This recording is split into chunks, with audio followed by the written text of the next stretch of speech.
You are welcome to Literature Hub 247, a free online literature class. This video is about an African novel titled So the Path Does Not Die, written by Pede Hollist. Earlier on this platform, we've discussed the prologue as well as chapters 1 to 5 of So the Path Does Not Die. So this is chapter 6. If you need the link to the previous videos discussed, you can make your request to the comment section and it will be sent to you. In the last chapter, Keke has come to deliver an envelope to Fina, which contains visa to the United States of America. Let's now see whether she is able to get to the country or what happens to her. So the Path Does Not Die, chapter 6. Fina arrives in the US amidst apprehension like other passengers.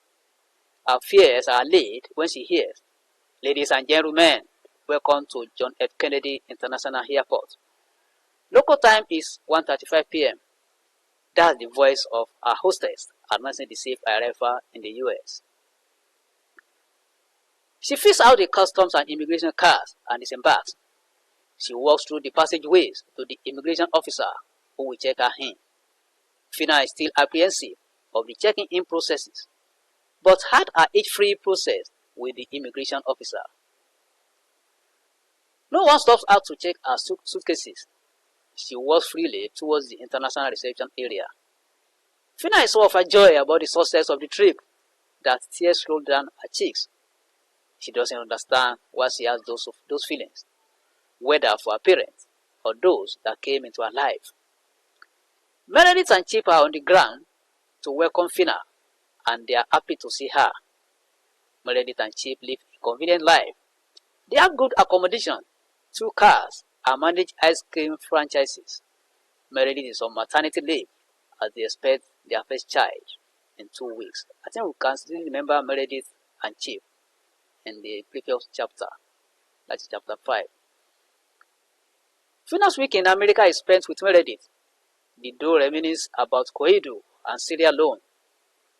The discussion of whether Fina wants to overstay in the US dampened the visit. On the 3rd day of Fina's arrival, Meredith advises her to leave on her own.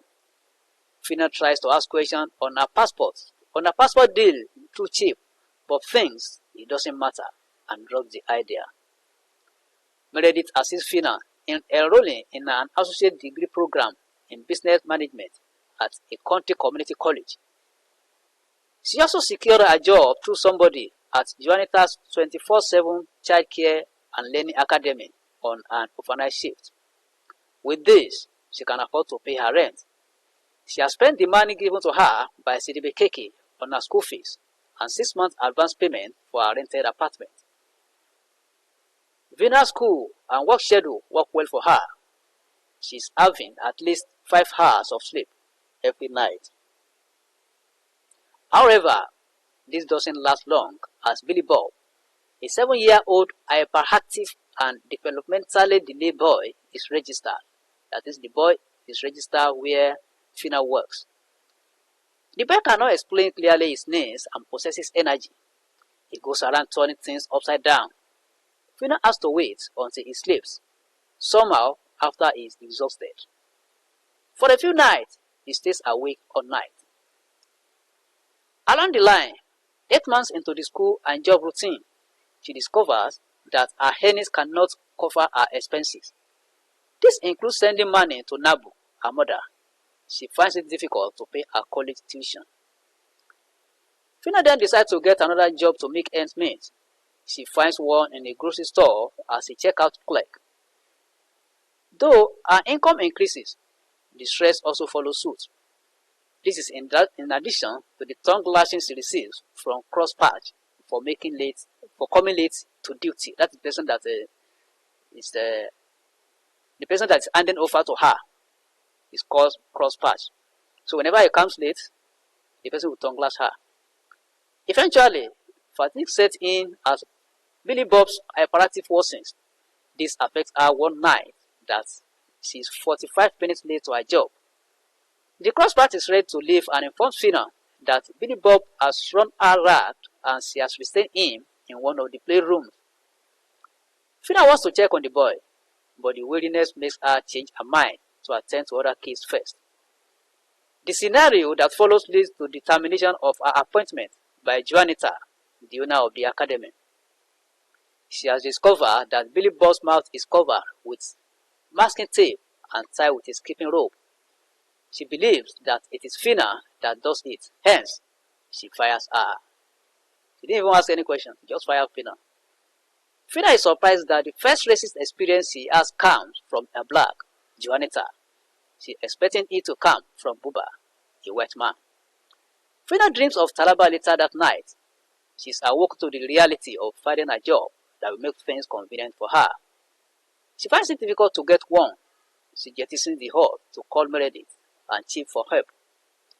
Fina swings into finding a job when she remembers her rent. She turns to Sangale, one of her boyfriends in New York. He is a 30-year resident of the US. Sangale helps Fina to get a position as a customer care representative for Beasure. That's an insurance company.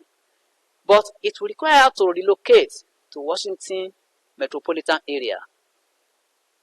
Some months after Fina settled down in Maryland, she contacted Edna, who lives in San Diego, California. They talk on the phone on different topics about their present condition. Fina now has a decent job at hand. She then enrolls in a Langley Park area community college. During one of their conversations, Fina informs Edna that she had decided to come and visit her. Edna also tells her that she is engaged. She explains to Fina that everything happens in a jiffy, and she wants her to be a maid of honor. In response to Fina's question, she says her fiancé is a Sierra Leonean named Ezekiel Mendesimbakus, popularly known as Kizzy. I think you can still remember Kizzy when Fina was in Sierra Leone. Fina, on hearing this, is dumbfounded and cut off for some seconds. She reluctantly responds to Edna that she knows Kizzy and that she is a nice gentleman. Edna extols Kizzy's virtues and tells Fina, who is no longer listening to their wedding plans, she's already planning how she will excuse herself from their commitment, that is, from the commitment of Edna and Kizzy. Fina concocts some plans, and it works for her that she doesn't attend their wedding ceremony. The duo of Fina and Kizzy avoid meeting one another. Fina wants to tell Edna about her past with Kizzy, but doesn't have the courage to do so. She erases the idea from her mind, since Edna does not tell her anything. She assumes that Kizzy doesn't say anything about their past to Edna. That is, about Kizzy and Fina's past. So that is chapter 6 of So the Path Does Not Die. If you are new on this platform, try and click on the subscribe button and the bell icon so that you will be part of this class. And whenever we release any video, you are going to be notified. You are free to share our video on any social media platform. Like the video, invite your friends and colleagues to join us, teachers in the house, introduce your students to this platform. Parents, introduce your children to this platform. If you have any question or comment, you can send it to the comment section and it will be attended to. Let's meet in the next chapter to know what happens to Fina. Thank you and God bless.